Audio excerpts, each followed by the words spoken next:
in this tutorial we're going to be talking about lists. We use lists when we want to present multiple things.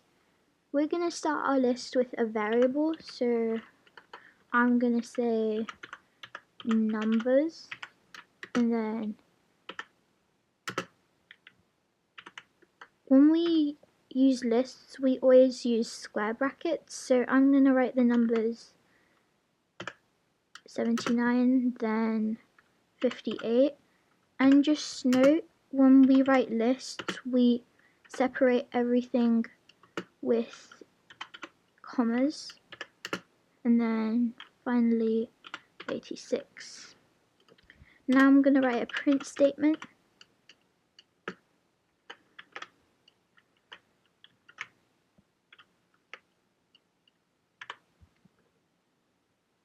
So when I run, it shows up down here exactly what we wrote here, including the square brackets.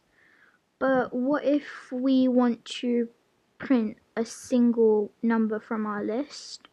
Well, in this case, next to the word numbers in square brackets, we write the index of the number we want in our print. So you guys should be familiar with indexes. We went through this in a previous tutorial.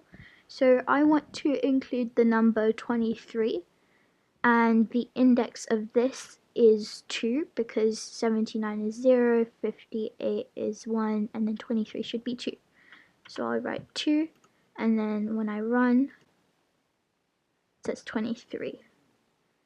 Similarly, if you want to print more than one number, you put a colon next to the 2.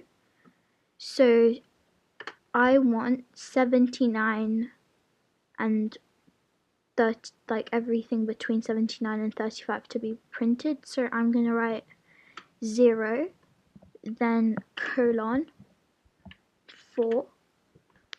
The reason I'm writing 4 is because the last index will be excluded. So if I run it, it gives me my numbers.